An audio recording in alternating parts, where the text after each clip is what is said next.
जय हिंद मेरे भावी शिक्षक साथियों। तो कैसे हैं? चलिए आशा करता हूं कि अच्छे होंगे, जहां होंगे एकदम मस्त होंगे, तंदुरुस्त होंगे, ठीक ना। आज के वीडियो में हम लोग नॉन स्टॉप 170 क्वेश्चनों को देखने वाले हैं। ओके, तो धैर्य बना के रखिएगा। सामाजिक विज्ञान से एक क्वेश्चन है, आप अपना स्कोर कीजिएगा, कितना स्कोर आपका हुआ। फर्स्ट क्वेश्चन आपके समक्ष है कि कौन सा कारक जो है जो मृदा निर्माण में सहयोगी नहीं है। वायु और जल तो सहयोगी है, एक जगह से इधर से उधर करबे करता है। सरे गले पेड़ पौधे तथा जीव जंतु ये भी है। पानी का इकट्ठा होना ये कोई मृदा के निर्माण में इसका कोई सहयोग नहीं है, ठीक ना। आइए फटाफट देखेंगे। मानव सर्वाधिक उपयोग करता है क्या चीज का? भौम जल का, महासागरीय जल का, पृष्ठीय जल का। सबसे ज्यादा पृष्ठीय जल का उपयोग मानव करता है। ओके, सिंचाई के लिए सबसे ज्यादा प्रयोग करता है। घाना पक्षी विहार स्थित है। ये घाना पक्षी विहार कहाँ है? तो ये आपका राजस्थान में है। कहाँ है? राजस्थान में घाना पक्षी विहार है। ओके, आइए देखते हैं आगे फटाफट। जो सीमित स्थानों पर उपलब्ध होता है उसको क्या कहा जाता है? उसको बोला जाता है दुर्लभ संसाधन। दुर्लभ जो सीमित है, कम मात्रा में है, ठीक ना, उसको क्या कहेंगे हम? दुर्लभ। और जो दुर्लभ संसाधन है वो कॉस्टली भी होता है ना। मरुस्थलीय मृदा पाई जाती है। मरुस्थलीय मृदा कहाँ पाई जाती है? तो ये आपको पता है कि राजस्थान में। राजस्थान में मरुस्थलीय मृदा यानी बालू और मिट्टी मिला हुआ रहता है ना मरुस्थलीय मृदा में।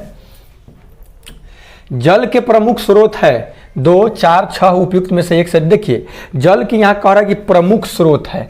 प्रमुख कौन कौन सा स्रोत है जिसे ज्यादा लोग उपयोग करता है? हो गया आपका सतही जल, हो गया भौम जल, हो गया और उसके बाद सतही जल हो गया, भौम जल हो गया, महासागर का जल हो गया और एक वर्षा जल हो गया, ठीक ना। अर्थात इस तरह से देखा जाए तो 4 प्रकार के मतलब मुख्य स्रोत प्रमुख कह रहा है, ठीक ना। ऐसे तो झील हो गया और भी बहुत सारा नदी, पोखर, तालाब ये सब हो जाएगा।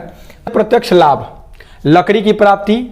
वनों से जो प्रत्यक्ष लाभ होता है, एकदम डायरेक्ट लाभ होता है, वो क्या है? आपका लकड़ी की प्राप्ति है, ठीक है। आइए देखते हैं आगे। निम्नलिखित में से कौन सा विद्युत का सबसे अच्छा सुचालक है? समुद्र का पानी। हाँ, समुद्र का पानी। क्यों? क्योंकि उसमें वो नमकीन है, खारा है, आयन उसमें प्रदान हो जाता है, जिसके कारण समुद्र का पानी। आप भी देखिएगा, अगर एक छोटा बैटरी फिर जोड़ करके बल्ब और इस तरह से जल ला करके उसमें इंक्लूड करके मतलब उसमें डाल करके अगर बढ़िएगा तो नहीं बढ़ेगा, लेकिन जैसे उसमें एक आध चम्मच नमक मिला दीजिएगा तब बढ़िएगा, तो बढ़ने लगेगा, ठीक ना। था फ्री इलेक्ट्रॉन हो जाता है। समुद्र का जल जानबे करते हैं कि शुद्ध जो जल होता है वो विद्युत का क्या होता है? कुचालक होता है। ओके, सुचालक नहीं। कुचालक मतलब जिससे विद्युत धारा प्रवाहित नहीं हो, सुचालक मतलब जिससे विद्युत धारा प्रवाहित हो जाए। समुद्र का जल वर्षा के जल से अधिक खारा होता है। क्यों? तो जानते हैं नदियां पृथ्वी से लवणों को क्या करती है? बहा करके लेके चली जाता है तथा उन्हें समुद्र में डाल देती है, जिसके कारण क्या होता है कि लवणीय हो जाता है। समुद्र के जल का लवणीय होने का कारण यही है कि नदियां पूरे लवण को बहा करके ले जाकर के उसमें मिला देती है। यदि पानी को कुछ समय के लिए उबाला जाए तो वह मुक्त हो जाता है। अस्थायी कठोरता, अस्थायी कठोरता, अस्थायी कठोरता और भंग गैसें जो होती है उसमें वो क्या होती है? वो सब क्या होती है कि मुक्त हो जाती है, फ्री हो जाती है, इससे अलग निकल जाता है, ठीक है। निम्नलिखित में से किसका उपयोग जल उपचार में कीटाणुनाशक के रूप में किया जाता है? तब फिटकेरी का, चारकोल का, पोटेशियम परमैंगनेट उपयुक्त में से एक से अधिक। तो देखिए पोटेशियम परमैंगनेट का उपयोग किया जाता है, चारकोल का, फिटकेरी का भी होता है, चारकोल का भी होता है, लेकिन यहाँ कीटाणुनाशक के कह रहा है, ठीक ना। अगर खाली कहता है कि जल को शुद्ध करने में तभी सबका हो जाता है, तो पोटेशियम परमैंगनेट को डाल करके क्या किया जाता है? कीटाणु को नाश किया जाता है। जल को शुद्ध करने के लिए कहता तो ये तीनों हो जाता है। चारकोल का भी उपयोग किया जाता है। घर की भिन्न भिन्न विद्युत लाइनें जोड़ी जाती है, तो इसको सबको समानांतर क्रम में जोड़ा जाता है। किस क्रम में? समानांतर क्रम में, श्रेणी क्रम में नहीं जोड़ा जाएगा, समानांतर क्रम में जोड़ा जाता है। ओके, निम्नलिखित में से कौन सा ऊर्जा स्रोत पुनर्नवीकरणीय है, योग्य नहीं है? तो सौर ऊर्जा को आप पुनः प्राप्त कर सकते हैं, महासागरीय ऊर्जा भी प्राप्त हो सकता है। आइए, ये हो जाएगा आपका कोयला ऊर्जा। ये कोयला ऊर्जा एक बार खत्म हो गया तो फिर नहीं आएगा, अर्थात ये अनवीकरणीय है। ओके, नवीकरणीय मतलब जिसका उपयोग एक बार करने के बाद पुनः उपयोग के लायक हो जाए। अनवीकरणीय मतलब एक बार उपयोग किए तो खत्म, ठीक है ना। तो अनवीकरण कोयला ऊर्जा, कोयला से जो ऊर्जा प्राप्त होता है अनवीकरणीय, एक बार कोयला खत्म तो खत्म। एक व्यक्ति दूरदृष्टि दोष से पीड़ित है, एक व्यक्ति को दूरदृष्टि दोष हुआ है, इसका कारण क्या है? तो दूरदृष्टि दोष जब हुआ है उसको, तो निकट स्थित वस्तु का बिंब जो होगा ना, चक्षु यानी नेत्र लेंस से रेटिना के पीछे बनेगा। नेत्र लेंस के यानी चक्षु लेंस कहिए चाहे नेत्र लेंस कहिए, उससे क्या होगा? रेटिना के पीछे बनने लगता है। तो कौन दृष्टि दोष होता है? निकट दृष्टि दोष होता है। ओके, और ये भी आपको पता है कि निकट दृष्टि दोष के उपचार के लिए किस चीज का प्रयोग किया जाता है, किस लेंस का? तो निकट दृष्टि दोष के लिए अवतल लेंस का करते हैं, ठीक ना, जिसको अपसारी बोलते हैं। मानव आंख प्रतिबिंब को रेटिना पर फोकस करती है नेत्र लेंस की वक्रता को बदल करके। जो कर्वेचर होता है ना, उसी को बदल करके यह क्या करता है कि प्रतिबिंब को रेटिना पर फोकसित करता है, रेटिना पर बनाता है। उपकरण जो विद्युत धारा की पता लगाने के लिए प्रयुक्त होता है, वो कौन सा उपकरण है? वो कौन सा उपकरण है जो विद्युत धारा के पता लगाता है? तो ये आपको पता है, गैल्वेनोमीटर। ये गैल्वेनोमीटर लगाइएगा तो ये पता बता देगा कि हाँ विद्युत धारा प्रवाहित हो रहा है कि नहीं हो रहा है। आया बात समझ में? आइए देखते हैं आगे। तारों के टिमटिमाने का कारण आपको पता है कि वायुमंडलीय अपवर्तन के में सतत परिवर्तन के कारण, अर्थात वायुमंडलीय अपवर्तन की ओर याद रखिएगा, कोई दिक्कत नहीं है। वायुमंडलीय अपवर्तन के कारण क्या होते हैं? तारे टिमटिमाते हैं मतलब कि कभी प्रकाश ज़्यादा और कभी कम। सौर ऊर्जा का स्रोत है नाभिकीय ऊर्जा, नाभिकीय संलयन। तो आपको पता है जो सूर्य से एनर्जी मिल रहा है, ये नाभिकीय संलयन से मिल रहा है, नाभिकीय संलयन से एनर्जी मिल रहा है। ओके, आइए देखते हैं। नीली क्रांति का संबंध है, नीली क्रांति का संबंध आपका है मछली उत्पादन से। नीली क्रांति का संबंध किससे है? मछली उत्पादन से है। ओके, लौह अयस्क का प्रकार नहीं है। देखिए हेमाटाइट, मैग्नेटाइट ये लोहा का अयस्क है, लेकिन बॉक्साइट जो है ये एल्यूमिनियम का अयस्क है। बॉक्साइट किसका अयस्क है? एल्यूमिनियम का है, ठीक ना। Al2 क्या होता है इसका? बॉक्साइट का सूत्र क्या होता है? Al2O3 × 10H2 होता है क्या? देखिएगा तो Al2O3 × 10H2 शायद यही होता है, ठीक ना। बॉक्साइट जो है एल्युमिनियम का अयस्क है, और ये बॉक्साइट एल्युमिनियम का अयस्क है। ये हेमाटाइट, मैग्नेटाइट ये सब लोहा का अयस्क है, ठीक ना। हरित क्रांति संबंधित है। अब हरित क्रांति कृषि से संबंधित है। नॉर्मल बोरलॉग को दिया जाता है हरित क्रांति के जनक, उन्हीं को माना जाता है। सुनहरी रेशा किसको कहा जाता है? सुनहरी रेशा जो है वो आपका जूट है। क्या है? सुनहरी रेशा किसको कहा जाता है? जूट को। जूट यानी पटसन यानी पटुआ इसको बोलते हैं। ओके, फसल है, नगद फसल है। कौन है? गन्ना है। कौन है? गन्ना जो है ये नगदी फसल है। मतलब कि नगदी फसल का मतलब कि आपका मतलब तुरंत पैसा निकल जाएगा, ठीक ना। जीवाश्म ईंधन है, जल नहीं है, वायु, कोयला। कोयला जो है जीवाश्म ईंधन है, जीवों के अंश से बना हुआ ये कोयला है, इसलिए इसको कहा जाएगा जीवाश्म ईंधन। ओके, बॉम्बे हाई किस लिए प्रसिद्ध है? तो बॉम्बे हाई आपको पता है कि खनिज तेल का स्रोत है बॉम्बे हाई। बॉम्बे हाई जो है खनिज तेल का ये क्या है? स्रोत है। यहाँ से पेट्रोलियम का खनन किया जाता है।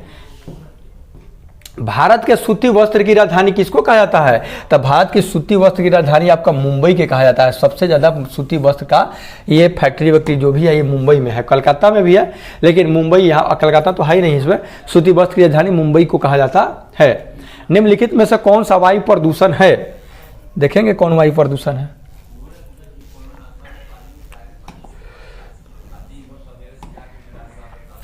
कार्बन डाइऑक्साइड, कार्बन मोनोऑक्साइड, उपयुक्त में से एक से अधिक। उपयुक्त में से एक से अधिक जो हो जाएगा ये वायु प्रदूषण के कारक है। ये भी है ना। निम्न में से कौन सा द्वितीयक प्रदूषक है? निम्न में से कौन सा द्वितीयक प्रदूषक है? तो प्राथमिक प्रदूषक के बाद जो आता है उसको द्वितीयक प्रदूषक बोलेंगे। ये ओजोन है। ओजोन जो है द्वितीयक प्रदूषण है। प्राथमिक आपका कार्बन डाइऑक्साइड, कार्बन मोनोऑक्साइड ये सब आ जाएगा। जब किसी पिंड पर पड़ने वाली प्रकाश की किरण को वापस उसी माध्यम में भेजा जाता है तो डैश कहते हैं। तो देखिए उसको क्या कहते हैं? रिफ्लेक्शन कहते हैं, यानी परावर्तन कहते हैं। एक माध्यम से प्रकाश आकर के फिर क्या कर देगी? उसी माध्यम से चली लौट जाएगी, तो उसको हम क्या कहेंगे? परावर्तन कहेंगे। दीर्घ दृष्टि दोष से पीड़ित एक व्यक्ति किस लेंस के चश्मे का प्रयोग करेगा? निकट दृष्टि तो अवतल हो गया, तो दूर दृष्टि उसका उत्तल हो जाएगा। कौन सा हो जाएगा? उत्तल लेंस हो जाएगा। दूर मतलब उत्तल और निकट माने अवतल। अवतल, निकट माने आवता, आवता मतलब अवतल, ठीक ना। माने निकट आ रहा है ना, समझ रहे ना, आ रहा है तो मतलब अवतल, ऐसे ही याद कर लीजिएगा। हवा में ध्वनि की गति होती है, तापमान के बढ़ने से बढ़ता है। हवा में ध्वनि की गति जो होगा, तापमान जब बढ़ेगा तो हवा में ध्वनि की गति भी क्या होगा, बढ़ेगा। निम्नलिखित में से कौन सी ऊर्जा की इकाई नहीं है? तो देखिए न्यूटन मीटर हैले है, किलोवाट घंटा हैले है, अर्ग प्रति एस, ये आपका जो है ये ऊर्जा की इकाई नहीं है। सौर मंडल में अब ग्रहों की संख्या कितनी है? तो सौर मंडल में आपको पता है कि पहले 9 था, अब 8 ही ग्रह है। ओके, कितने ग्रह है? 8 ग्रह है। सबसे छोटा ग्रह कौन है? बुध है। सबसे नजदीक का ग्रह कौन है? बुध है। किलोग्राम मीटर प्रति सेकेंड प्रति वर्ग सेकेंड को डैश भी कहा जाता है, केजी मीटर प्रति सेकेंड स्क्वायर को क्या कहा जाता है? न्यूटन कहा जाता है। 1 न्यूटन बराबर केजी मीटर प्रति सेकेंड स्क्वायर होता है। 1 न्यूटन बराबर केजी मीटर प्रति वर्ग सेकेंड यानी प्रति सेकेंड स्क्वायर कहिए। ठीक है, ये देखते हैं आगे। डैश के कारण होता है, पानी के वाष्पीकरण से, जलवाष्प का संघनन से, वाष्पीकरण के साथ साथ जलवाष्प के संघनन से। ये दोनों क्रिया से क्या होगा कि आपका जल का क्या होता है? चक्र होता है, जल चक्र, वाटर साइकिल जो होता है। निम्नलिखित उद्योगों में से सबसे अधिक वायु प्रदूषण किस में होता है? सबसे ज्यादा वायु प्रदूषण जो होगा, क्या दिया सलाई के उद्योग से? जी नहीं, कागज उद्योग से नहीं, रासायनिक उद्योग, जो भी केमिकल जो फैक्ट्री होगा उससे ज्यादा क्या होगा कि आपका वायु प्रदूषित होगा सबसे ज्यादा। कंपोस्ट खाद तैयार करने के लिए किस कचरे का उपयोग किया जाता है? कंपोस्ट, पशु अपशिष्ट, जैव निम्नीकरणीय पदार्थ। तो जैव निम्नीकरणीय जो पदार्थ है, जिसका मतलब जो तुरंत सड़ गल जाता है, ठीक ना, जैसे सब्जी का छिलका उल्का हो गया, कागज हो गया, सूती कपड़ा हो गया, ये सब का क्या होता है? निम्नीकरण जल्दी, मतलब जो जिसका जल्दी निम्नीकरण मतलब जल्दी अपने अवयवों में टूट फूट जाए, उसका उपयोग क्या किया जाता है? कंपोस्ट बनाने के लिए किया जाता है। पौधों के निम्नलिखित समूहों में से कौन सा वायु को एसो प्रदूषण के सल्फर मोनोऑक्साइड के संकेतक के रूप में उपयोग किया जाता है? तो ये है एपीफाइटिक लाइकेन। एपीफाइटिक जो लाइकेन है, इससे क्या होता है कि प्रदूषण का ये सूचक है। ओके, निम्नलिखित में से कौन सांस लेने पर रक्त हीमोग्लोबिन में ऑक्सीजन की तुलना में अधिक तेजी से घुल जाता है? तो ये आपका है, जानते हैं, कार्बन मोनोऑक्साइड, CO जो गैस है, ये रक्त के हीमोग्लोबिन में जल्दी ही मिल जाता है। रक्त के हीमोग्लोबिन में मिल जाएगा तो समझ रहे हैं कि हालत खराब कर देगा।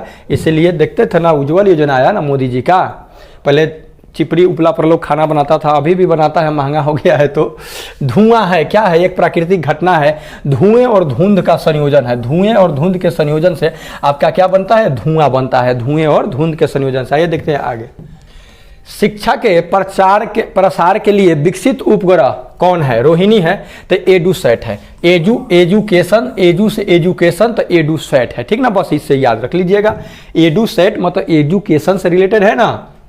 प्रिज्म द्वारा प्राप्त रंगों का क्रम है, आपको बताए थे विबग्योर। विबग्योर यानी वैजानी हफीनाला, विबग्योर, ये आपका हो जाएगा option number 3, it is right answer हो जाएगा VIBGYOR. Violent, Indigo, blue, green, yellow, orange और रेड हो जाता है। ओके, इलेक्ट्रोलाइट को उसके संबंधित आयनों में तोड़ने की प्रक्रिया कहलाती है, तो आयनीकरण कहलाती है। आयन में तोड़ने की प्रक्रिया आयनीकरण कहलाएगी। आयन में तोड़ने की प्रक्रिया क्या कहलाएगी? आयनीकरण कहलाएगी। नीले रंग का कांच बनाने के लिए किस यौगिक का प्रयोग किया जाता है? नीले रंग का कांच बनाने के लिए किस यौगिक का प्रयोग किया जाता है? तो कोबाल्ट ऑक्साइड का। किसका? याद रखिएगा, कोबाल्ट ऑक्साइड का उपयोग क्या किया जाता है? नीला कांच बनाने के लिए किया जाता है, कोबाल्ट ऑक्साइड का। ओके, कठोर इस्पात का प्रयोग होता है, कठोर एकदम हार्ड जो इस्पात यानी स्टील होता है, उसको चाकू बनाने में इसका प्रयोग किया जाता है। किसमें? चाकू बनाने में प्रयोग किसका किया जाता है? कठोर इस्पात का। सोडियम कार्बोनेट बनाने की तकनीक है, तो देखिए साल्वे विधि है, ली ब्लॉक विधि है, विद्युत अपघटन विधि है, अर्थात इसमें से उपयुक्त में से एक से अधिक हो जाएगा। ये 1 मेगावाट है, तो 1 मेगावाट 10 के पावर 6 वाट के बराबर होता है। कितना? 10 के पावर 6 वाट के बराबर होता है आपका 1 मेगावाट होता है। ओके, ऊर्जा का पारंपरिक स्रोत है, मतलब दादा परदादा बहुत पहले से लोग यूज करते आ रहा है, तो कहती है लकड़ी। लकड़ी के न उपयोग करते आ रहा है। अब ना सौर ऊर्जा हुआ, बायोगैस हुआ, पहले तो लकड़ी से उपयोग करता था लोग। आइए देखते हैं आगे। ऊर्जा का अपरंपरागत स्रोत क्या है? वो तो परंपरागत लकड़ी है, अपरंपरागत क्या है? अपरंपरागत, परंपरागत अपरंपरागत कौन हो जाएगा जी? तापीय, जीवाश्म ईंधन, लकड़ी, उपयुक्त में से एक से अधिक। देखिए ऊर्जा का अपरंपरागत, परंपरागत मतलब बहुत पहले ही से चलते आ रहा है, अपरंपरागत मतलब क्या हो जाएगा? ये तो जीवाश्म में हो जाएगा, तापीय हो जाएगा, अर्थात उपयुक्त में से एक से अधिक। हाँ, उपयुक्त में से एक से, तापीय ऊर्जा होबे करेगा, जीवाश्म होबे करेगा, ठीक ना, अर्थात उपयुक्त में। अच्छा, इस पर आप लोग विचार कीजिएगा जरा, तो इस पर आप लोग विचार कीजिएगा। भू प्रपट्टी में सर्वाधिक मात्रा में कौन सा तत्व पाया जाता है? तो सबसे ज्यादा पाया जाने वाला तत्व वो है आपका एल्यूमिनियम है। कौन है? एल्यूमिनियम जो है भू प्रपट्टी में सबसे ज्यादा मात्रा में पाया जाने वाला यह तत्व है। Okay, flask of Paris, sorry plaster of Paris, POP, POP, plaster of Paris का रासायनिक नाम क्या है? तो प्लास्टर ऑफ पेरिस का रासायनिक कैल्शियम सल्फेट हेमीहाइड्रेट या ऑर्धहाइड्रेट है, ठीक ना, कैल्शियम सल्फेट हेमी या ऑर्धहाइड्रेट लिखा रहेगा, तो घबराइएगा मत। ओके, किसानों द्वारा समर्थित व्यवसाय क्या है? दूध उत्पादन, ठीक ना, तो दूध उत्पादन है, सिलाई का व्यवसाय किसान थोड़ी ना करता है, जूट उद्योग, जूट किसानों का समर्थित व्यवसाय मतलब जिसका समर्थन करता है। ओके, ये आपका ज्यादा दूध उत्पादन है, ठीक है, तबे तो भारत एक नंबर में है दूध उत्पादन में ना। भारत में कितने रेलवे जोन है? कितने रेलवे जोन है जी? तो ये देखिए, ये आंकड़ा जो है ना, पहले का आंकड़ा है, पहले के आंकड़ा के अनुसार है, अब तो ये बढ़ गया। अभी वर्तमान में गूगल पर मारिएगा तो कुछ अलग देगा। ऐसे इस क्वेश्चन के आधार पर देखा जाए तो 16 को अभी याद रखिए, ठीक है। बड़ी रेलवे लाइन में रेल की दोनों पटरियों के मध्य की दूरी डैश होती है, कितने दूरी पर होती है जानते हैं? 1676 मिमी, 1676 मिमी के बीच के होता है आपका दोनों लाइन के, रेल के दोनों पटरियों के मध्य की दूरी 1676, याद हो गया ना, 1676। गैस पाइप लाइन है, ये गैस पाइप लाइन क्या है? बरौनी हल्दिया, बरौनी जलांधर और हजीरा जगदीशपुर, हजीरा से जगदीशपुर, ये जो है आपका ये गैस पाइप लाइन है, गैस पाइप लाइन यहाँ से यहाँ तक बिछाया हुआ है। निम्नलिखित में से कौन सा वायु प्रदूषण नियंत्रण उपकरण हवा से धूल हटाने के लिए उपयुक्त होता है? वो कौन सा उपकरण है जो कि वायु प्रदूषण को नियंत्रित करता है और हवा से धूल को हटाता है? देखेंगे तो ये है आपका इलेक्ट्रोस्टैटिक अवक्षेपक। इलेक्ट्रोस्टैटिक अवक्षेपक के द्वारा क्या किया जाता है कि वायु से धूल को हटा करके उसको, वायु को क्या किया जाता है? शुद्ध किया जाता है।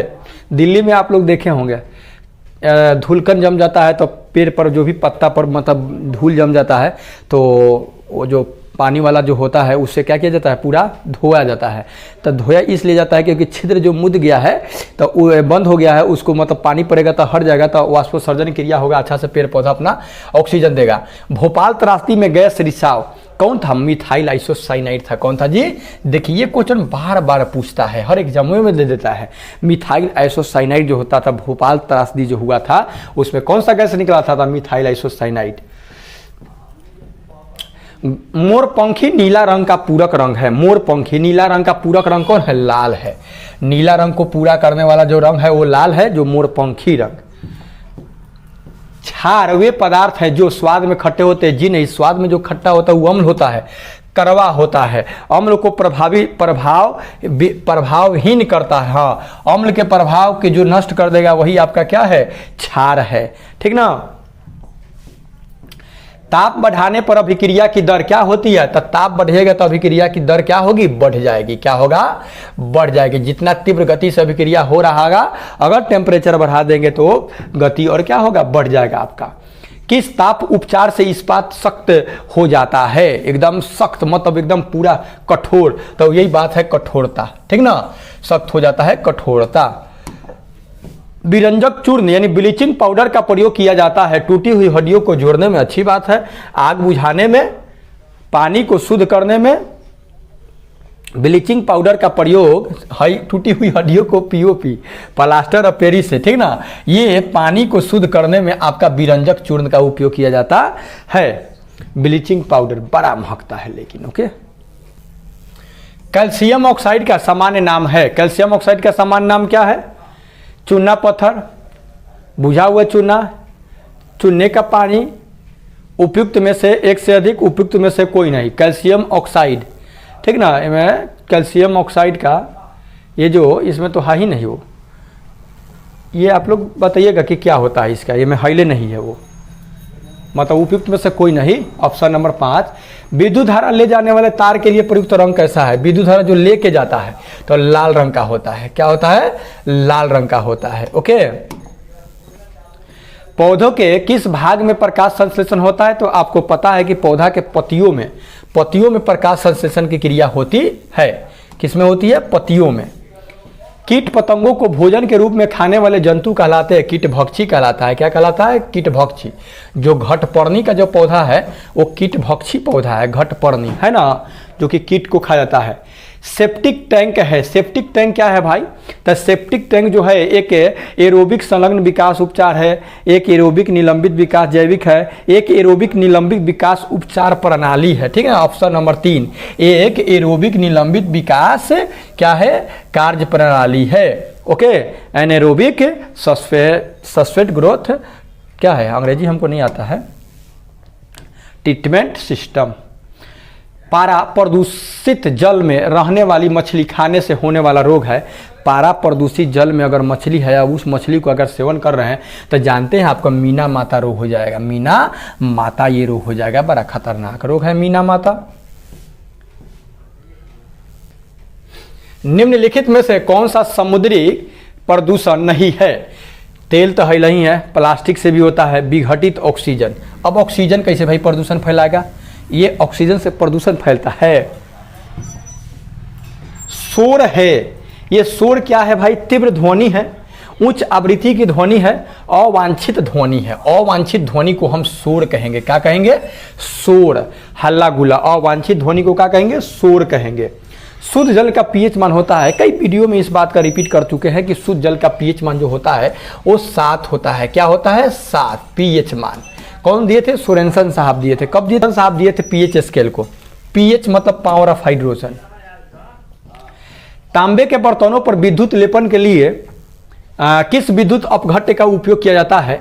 तो कॉपर सल्फेट विलयन का। किसका? कॉपर सल्फेट विलयन का। क्या किया जाता है कि तांबे के बर्तनों पर विद्युत लेपन करने में, विद्युत का लेप चढ़ाने में।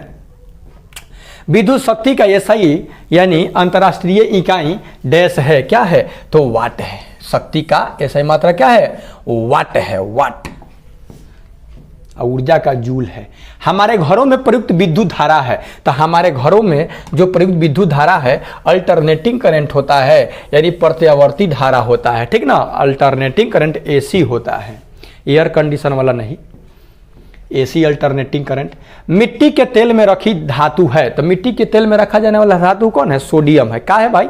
तो सोडियम को मिट्टी के तेल में या किरोसिन तेल में इसलिए रखा जाता है कि उससे ये रिएक्शन नहीं करता है, लेकिन ऑक्सीजन से ये रिएक्शन कर लेता है। तो अगर बाहर खुला में रखेंगे तो आग पकड़ने का खतरा रहेगा। ये देखते हैं आगे। निम्नलिखित में से कौन सा मिश्र धातु है? पीतल। आपको पता है पीतल जो है आपका क्या चीज का मिश्रण है? पिताजी। आपको पता है तांबा और जस्ता का मिश्रण है कौन? पीतल। पीतल जो है तांबा और जस्ता से मिलकर के बना हुआ है। ओके। लाइकेन उदाहरण है, तो लाइकेन पता है आपको सहजीवी है। ये क्या है? लाइकेन सहजीवी है। लाइकेन जो है ये क्या है? सहजीवी है। शाकाहारी जंतु है कौन? बकरी, शेर, बाघ। अब बकरी तो शाकाहारी है बेचारी, है ना, इसलिए शाकाहारी को खा जाता है लोग, मांसाहारी को नहीं खाता है।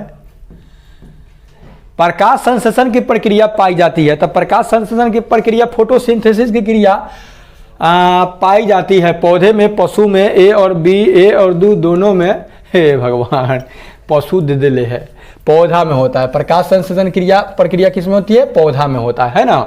प्रकाश संश्लेषण क्रिया किस में होता है? पौधा में होता है। ठीक है, आइए देखते हैं आगे। पिक्चर प्लांट एक प्रकार का है। पिक्चर प्लांट क्या है? तो जानते हैं ये पिक्चर प्लांट ये हो एक कीटभक्षी पौधा है। कीटभक्षी, कीट का भक्षण करने वाला भी है ये भी पिक्चर प्लांट। बहुरूपता डैश द्वारा प्रदर्शित की जाती है। बहुरूपता जो होती है सोना, चांदी, सल्फर। सल्फर के द्वारा क्या किया जाता है कि बहुरूपता ठीक ना प्रदर्शित किया जाता है। हाइड्रोकार्बन उदाहरण है, तो हाइड्रोकार्बन किसका उदाहरण है भाई? मीथेन का, इथेन का, एथीन का, उपयुक्त में से एक से अधिक, अर्थात ये सब हाइड्रोकार्बन का ही उदाहरण है। Option number 4 it is right answer हो जाएगा। प्रतिरोध की इकाई क्या है? तो प्रतिरोध की इकाई या प्रतिघात की या प्रतिरोध की या रेसिस्टेंस का ये ओम है आपका। क्या है? ओम। ये ओम का सिंबल है आपका। ठीक ना, ऐसा दे देगा तो घबराइएगा मत, ओके, ओम में। अब प्रतिरोधकता अगर कर देगा तो ओम मीटर हो जाएगा, कोई दिक्कत? आइए देखते हैं आगे। डैश डेसिबल पर ध्वनि खतरनाक प्रदूषण बन जाती है। कहते हैं ना 80 से ऊपर डेसिबल की ध्वनि जो होगी ये आपका क्या होगी, एकदम खतरनाक होगी, अर्थात ध्वनि प्रदूषण इससे हो जाएगा। निम्न में से कौन सा जल निकायों में थर्मल प्रदूषण का एक प्रमुख स्रोत है? थर्मल प्रदूषण का एक प्रमुख स्रोत कौन है? तो थर्मल पावर प्लांट है। थर्मल पावर प्लांट जो है ये क्या है, थर्मल प्रदूषण का एक प्रमुख स्रोत है। सर आप लोग बताइएगा कि ज़्यादा तेजी में तो नहीं चल रहे हैं, तेजी में अब तो चलना है, अब तो बहुत से पढ़ लिख करके ना आए हैं हम लोग, तब ना प्रैक्टिस कर रहे हैं। सर्वाधिक नमी की मात्रा होती है गंदगी में, मॉल में, कृषि अपशिष्ट में। कृषि अपशिष्ट में जो होता है सबसे ज़्यादा क्या होता है, नमी। नमी यानी आर्द्रता की मात्रा होती है, ओके। निम्नलिखित में से कौन खतरनाक अपशिष्टों की संभावित विशेषता है? ज्वलनशीलता, संक्षारक प्रतिक्रियाशीलता, उपरोक्त में से कोई भी। देखिए ज्वलनशीलता, कोई भी चीज जलेगा तो अपशिष्ट संभावित की विशेषता खतरनाक अपशिष्ट, तो उससे भी अपशिष्ट जो निकलेगा खतरनाक क्या होगा? संक्षारण, ये भी संक्षारण से जंग वंग लगता है। प्रतिक्रियाशीलता, उपरोक्त में से कोई भी हो सकता है इसमें से, ठीक ना। ये तरह का अलग टाइप के ऑप्शन है, ठीक ना, इनमें से कोनो हो सकता है, तो हो जाएगा वही फर्स्ट। श्वसन है, क्या है भाई? श्वसन कैसी अभिक्रिया है? तो श्वसन जो है आपका ऑक्सीकरण है, ठीक ना, क्योंकि हम लोग इसमें ऑक्सीजन लेते हैं, ओके। क्रेब चक्र होता है, ये क्रेब चक्र किस में होता है जानते हैं? क्रेब चक्र किस में होता है? ये लैरिक्स में होता है। लैरिक्स यानी स्वर यंत्र में होता है। किस में होता है? स्वर यंत्र में क्या होता है? क्रेब चक्र होता है।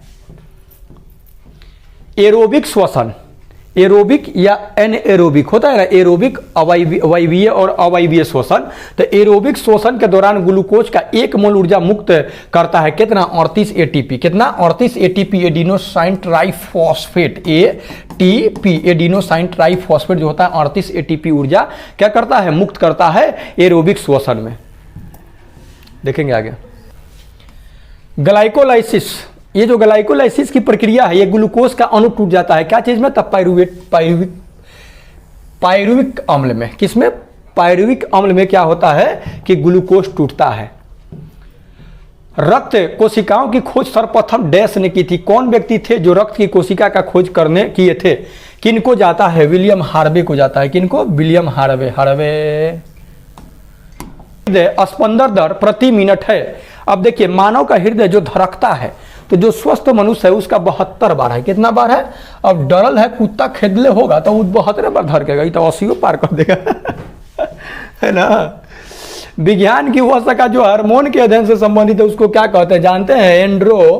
एंडोक्रिनोलॉजी है। एंडोक्रिनोलॉजी जो बोलते हैं, किसको बोलते हैं? हार्मोन के अध्ययन को एंडोक्रिनोलॉजी कहते हैं।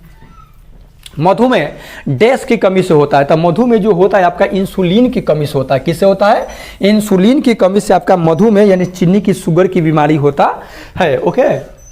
मादा की जनन शक्ति नियंत्रित होती है। ये जो मादा की जनन शक्ति जो नियंत्रित होती है वो किस हार्मोन से? प्रोजेस्टेरॉन, एस्ट्रोजन, एंड्रोजन किससे होता? अधिक होता है। उपयुक्त में से एक से अधिक मतलब क्या होता है? कंट्रोलिंग। वृक्क का आकार डैश के समान है, तो सेम के बीज के आकार का होता है काची? बीज। सेम के बीज के आकार का होता है आपका काची? एक वृक्क यानी किडनी ना होता है, वृक्क किडनी। ये देखते आगे। मानव वृक्क में हेनले लूप का आकार प्याले की तरह होता है। कैसा होता है? यू आकार का होता है, यानी प्याले के आकार का होता है, ठीक ना। मानव वृक्क में हेनले का जो आकार होता है कुछ इस प्रकार से होता है, ठीक है, यू की तरह। यह ध्वनि प्रदूषण डैश का प्रभाव नहीं है। दौड़, अब देखिए ना, दौड़, बहरापन, दौरा जो है ये जो है ध्वनि प्रदूषण के प्रभाव से नहीं होता है। दौरा, ये तो दौरा मतलब कि अच्छा, ये बहरापन, चिड़चिड़ापन, ध्वनि प्रदूषण से बहरापन होता है, चिड़चिड़ापन होता है। दौरा भी पड़ जाता है जी, कोनो के डीजे बजेगा तो, ठीक है ना, लेकिन दौरा ही सही है। दौरा, दिल का दौरा की बात कह रहा है। ध्वनि के मार्ग में अवरोध उत्पन्न करने के लिए उद्योगों का शहर से दूर स्थापित किया जाना चाहिए। साइलेंसर का उपयोग किया जाना चाहिए। सड़क के किनारे पेड़ लगाने चाहिए। सबसे बढ़िया, अगर ये में सबसे बढ़िया को खोजा जाए तो यही है कि सड़क के किनारे अगर पेड़ लगा रहेगा तो ध्वनि प्रदूषण क्या होगा, कम होगा, क्योंकि वो पेड़ से ही टकरा करके क्या होगा, सब ध्वनि उतना ही में एडजस्ट हो जाएगा। परितंत्र के मुख्य घटक है, परितंत्र के मुख्य घटक है कौन है, निर्माता, उपभोक्ता, अपघटक उपयुक्त में से एक से अधिक है, ठीक ना। अपघटक भी अले है, उपभोक्ता है, निर्माता है, ये सब क्या है आपका परितंत्र के घटक है। उपयुक्त में से एक से अधिक हो जाएगा, इट इज राइट आंसर हो जाएगा। ओके, कोई दिक्कत, आइए देखते हैं फटाफट आगे। यह एक चिकित्सा पद्धति है, आयुर्वेदिक, यूनानी, होम्योपैथिक, उपयुक्त में से एक से अधिक जो है, ये सब क्या है, ये सब तो चिकित्सा का पद्धति है ना, है ठीक ना। उपयुक्त में से एक से अधिक हो जाएगा, option number 4 it is right answer हो जाएगा। कोई दिक्कत, आइए आगे बढ़ते हैं फटाफट।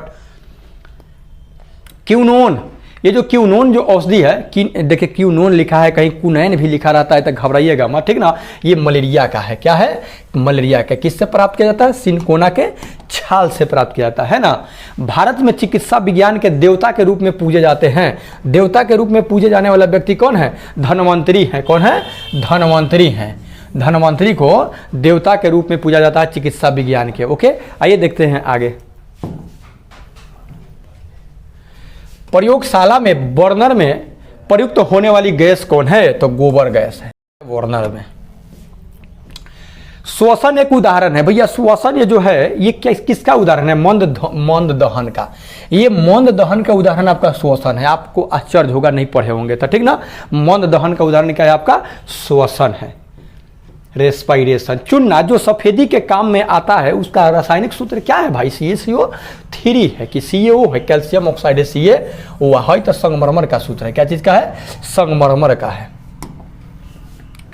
शुष्क सेल बनाने में निम्नलिखित में से किसका प्रयोग किया जाता है, सूखा सेल जो बनाने में प्रयोग किया जाता है, किसका प्रयोग किया जाता है, NH4Cl का। किसका, NH4Cl का आपका शुष्क सेल बनाने में प्रयुक्त होता है या प्रयोग किया जाता है। अच्छा, शुष्क सेल का आविष्कार कौन किए थे, पता है, अलेसांद्रो वोल्टा।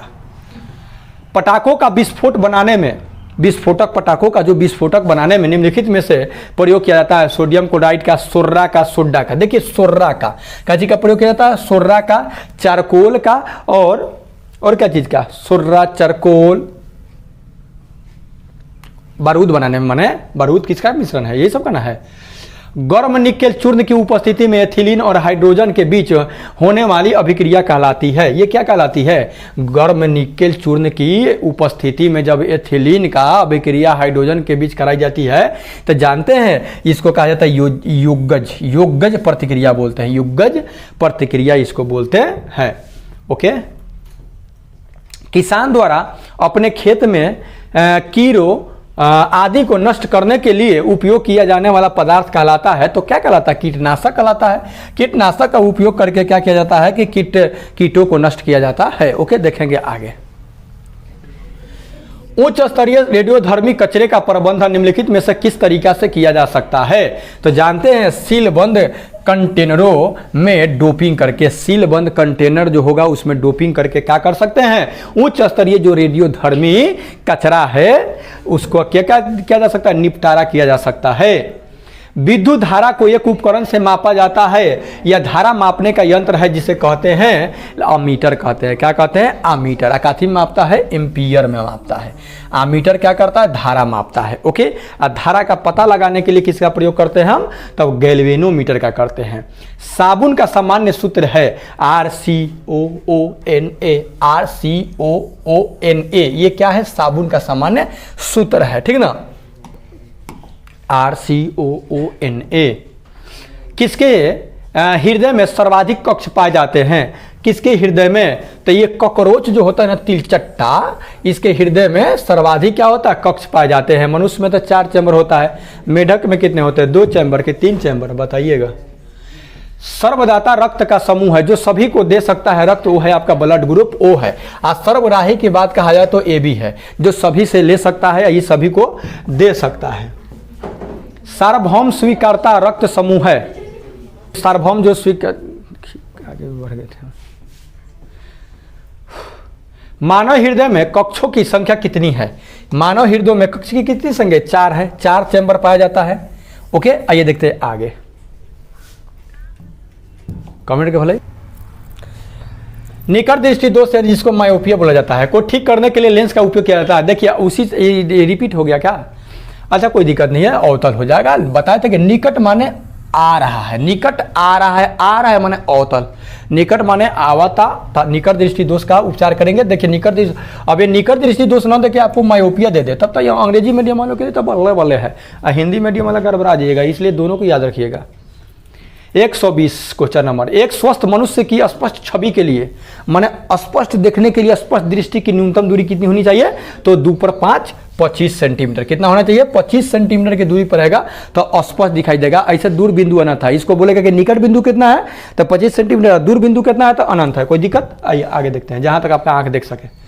दैनिक जीवन में प्रकाश के परिवर्तन का उदाहरण क्या है? तो देखिए प्रकाश चमकीले सतह पर पड़ता है जिससे वो चमकता है। हाँ ये ठीक है, आगे मत पढ़िए, पढ़ना है तो समय बर्बाद कीजिए। आकाश में इंद्रधनुष बनने का कोई क्रिया आपका प्रकाश के परिवर्तन के बाद नहीं होता है, ठीक ना। रेगिस्तान में मृग तृष्णा यानी मारीचिका का बनना, यह भी प्रकाश के पूर्ण आंतरिक परिवर्तन पर आधारित होता है। ओके, मनुष्य सामान्यतः 1 मिनट में श्वसन करता है तो 16 से 18 बार, वही 16 से 20 बार, ठीक ना। मतलब कि एक स्वस्थ जो मनुष्य होता है ये 16 से 18 बार। आप भी देख लीजिएगा सांस लेकर के, एकदम हारी हारी मत हाँफने लगेंगे। हाँ तो आप लोग को नहीं कर रहे हैं, आप लोग कोई बच्चे थोड़ी ना हैं। केचुए में श्वसन किसके माध्यम से होता है? तो केचुआ में जो होता है ना, केचुआ ये अपना त्वचा से सांस लेता है। क्या चीज से? त्वचा यानी, समझ रहे हैं ना? हाँ समझ रहे हैं, चाम से। राइजोबियम कहाँ पाया जाता है भाई? तो राइजोबियम क्या है? दलहनी जो पौधा होता है उसके फलीदार जो होता है पौधा उसके जड़ में पाया जाता है। जैसे आपका हो गया क्या चीज? मटर हो गया, चना हो गया, मूंग हो गया, मसूर हो गया, ये सब जो दलहनी जो है तेलहनी सब में पाया जाता है। सिम्बायोसिस का उदाहरण है क्या है? चंदन का पौधा, घटपर्णी, ये जो लाइकेन जो है ये सिम्बायोसिस का उदाहरण है। सिम्बायोसिस का मतलब क्या होता है जी? सिम्बायोसिस का मतलब क्या होता है? आगे देखेंगे। गुर्दे में नेफ्रॉन की संख्या कितनी होती है? तो गुर्दा किसको कहा जाता है? ब्रिक को, किडनी को। 10 लाख। कितना? 10 लाख। ये नेफ्रॉन का चित्र आप लोग 10 क्लास में होंगे तो इस तरह से बनाए होंगे, ठीक ना। इस तरह से ये जो नेफ्रॉन का चित्र जो होता है इस तरह से ये आता है, ऐसे करके ऐसे ऐसे ऐसे ऐसे करके रहता है ना जी। नेफ्रॉन यहाँ प्याला लेखा रहता है। ओके, केचुए का मुख्य उत्सर्जन अंग क्या है? केचुआ अपना जो अवशिष्ट पदार्थ रहता है उसका उत्सर्जन किसके द्वारा करता है? नेफ्रीडिया। नेफ्रीडिया से क्या करता है कि केचुआ अपना उत्सर्जन करता है, मतलब उसका उत्सर्जी अंग है। ब्रिक का रंग होता है, तो ब्रिक का रंग लाल भूरा टाइप के होता है, लेकिन यहाँ लाल दिया है तो लाल पर लगाइए निशान, ठीक है। अब लाल भूरा खोजिए मत लगिएगा। ऐसे ऐसे लोग हैं कि ऐसे ऐसे आकर कमेंट करते हैं कि बता सुंदर हमको तो। मछलियां, सरीसृप और स्तनधारी इस उत्पाद को नाइट्रोजन उत्सर्जन उत्पाद के रूप में उत्सर्जित करते हैं, वो है आपका यूरिया है। क्या करता है? यूरिया। देखिए मछलियां, सरीसृप और स्तनधारी जो होता है वो उत्पाद को नाइट्रोजन उत्सर्जन उत्पाद को किस रूप में? आपका यूरिया के रूप में उत्सर्जित करता है। यूरिया क्या है? एक उत्सर्जी पदार्थ है, अब विषैला उत्सर्जी पदार्थ है। और मनुष्य के शरीर में बनने वाली सबसे बड़ी उत्सर्जी पदार्थ कौन है जानते हैं आपको? कार्बन डाइऑक्साइड, CO2 है। निम्नलिखित तत्वों का कौन सा संयोजन पृथ्वी की भूपर्पटी यानी क्रस्ट का एक बड़ा हिस्सा बनाता है? तो यह है ऑक्सीजन और सिलिकॉन है। क्या है? ऑक्सीजन और सिलिकॉन है। जल का अधिकतम घनत्व है कितना है? तो 4 डिग्री। जल का अधिकतम जो घनत्व होता है डेंसिटी, ये आपका 4 डिग्री सेल्सियस पर होता है अधिकतम घनत्व। और क्वेश्चन ऐसे पूछेगा कि जल घनत्व कितना है? तो 4 डिग्री सेल्सियस। कार में जलने वाले पेट्रोल के साथ निकलने वाली जो जहरीली गैस होती है वो कौन सी गैस होती है? तो जानते हैं कोल गैस होता है, यह कोयला गैस होता है, ठीक ना। कोयला गैस, शीशा रहित पेट्रोल। 50।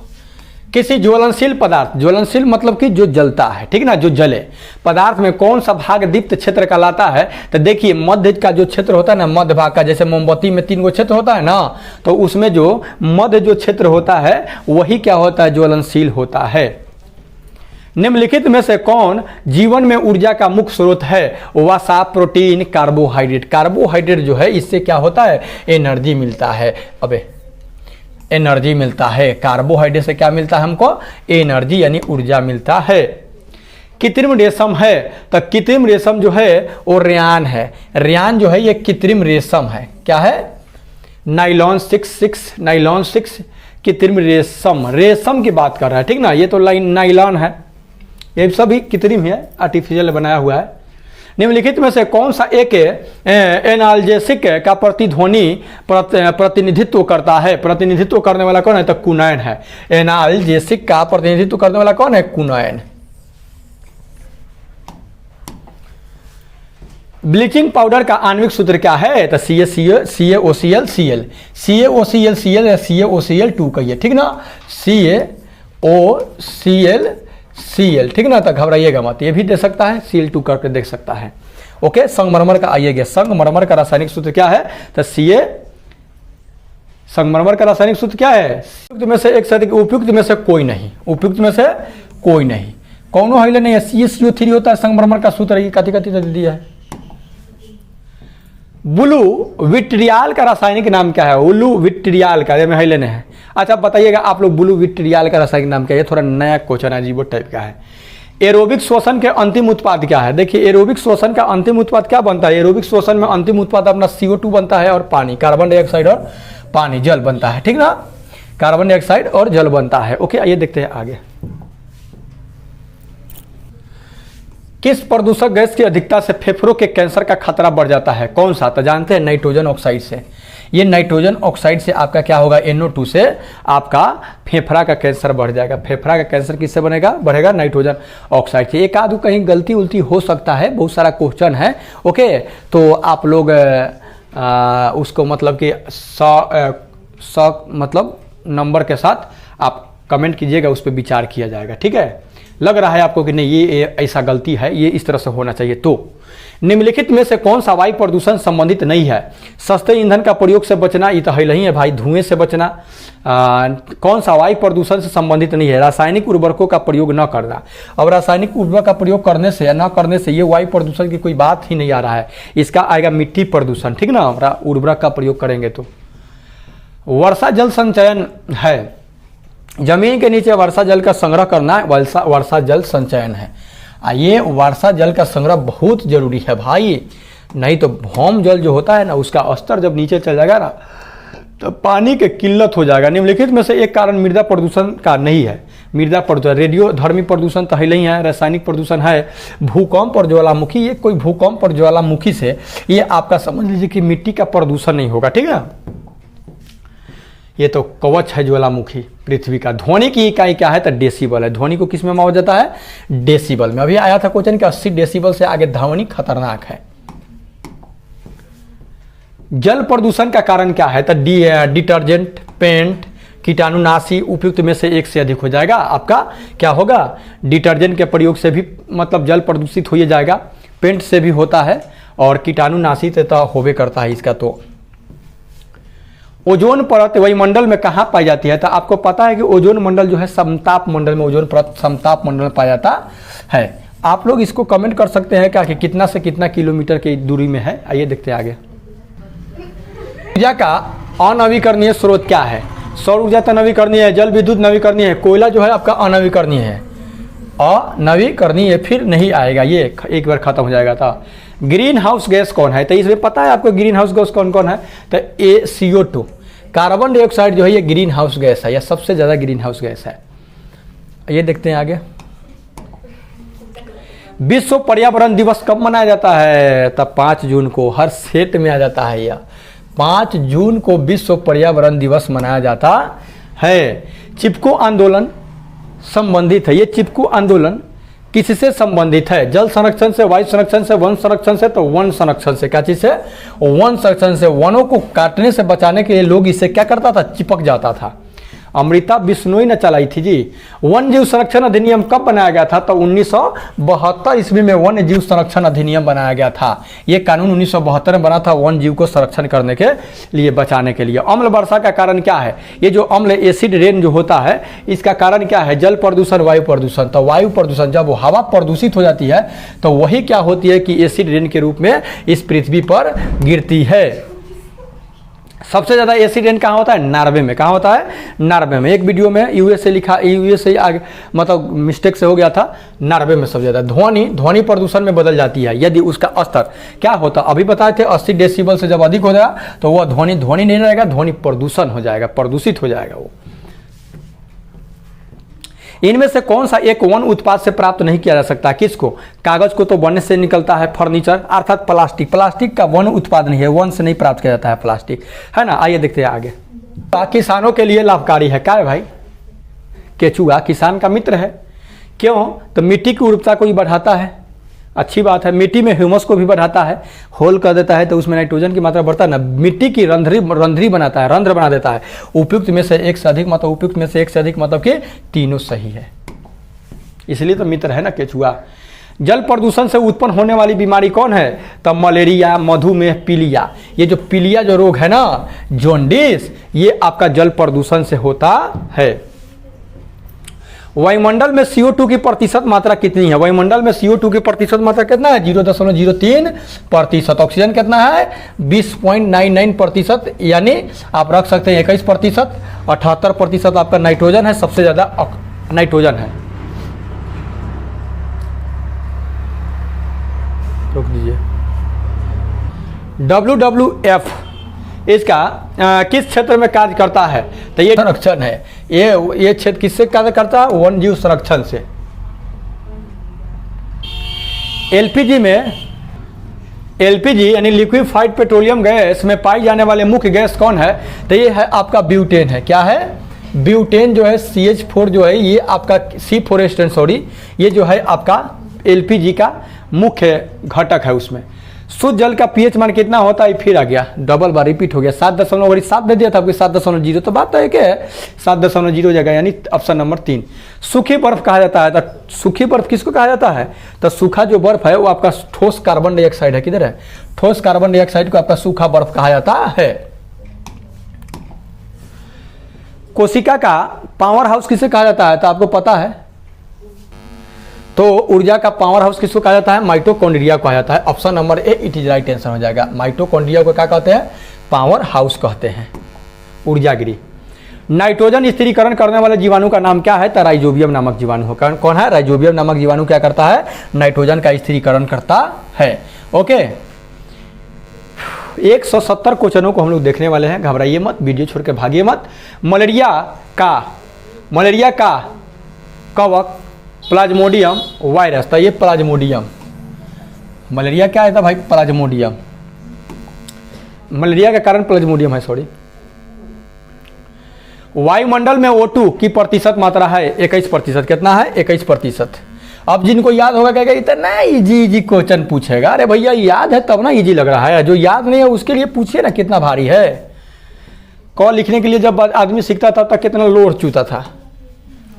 केचुआ द्वारा निर्मित खाद को कहा जाता है। तो केचुआ द्वारा निर्मित खाद को क्या कहते हैं? वर्मी कंपोस्ट कहते हैं। क्या कहते हैं? Vermi compost. केचुआ द्वारा निर्मित जो खाद होता है उसको वर्मी कंपोस्ट कहा जाता है। सेकंड एंड लास्ट, नहीं थर्ड एंड लास्ट क्वेश्चन है, सोचने ना है।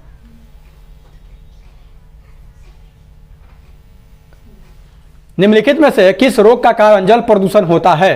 तो काथी के कारण होता है? आंत्रज्वर, पीलिया, पेचिश सब जो होता है आपका काथी के कारण होता है? जल प्रदूषण। इसीलिए प्रदूषण, अभी देखिए बारिश का दिन है ना, इसमें बहुत झंझट है पानी पीने में, क्योंकि जल स्तर सब ऊपर आ गया है बारिश के महीना में। अब वो जो पानी को उबाल कर नहीं पिया जाएगा तो तरह तरह के हम ही को हालत खराब हो गया है। किसी तरह से वीडियो बना रहे दवाई खा खा के।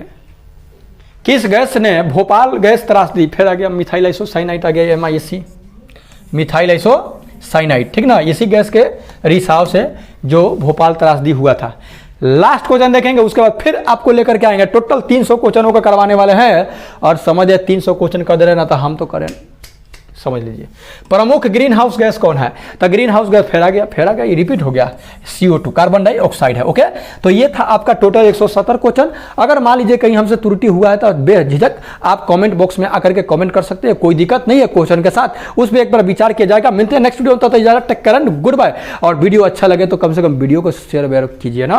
ओके।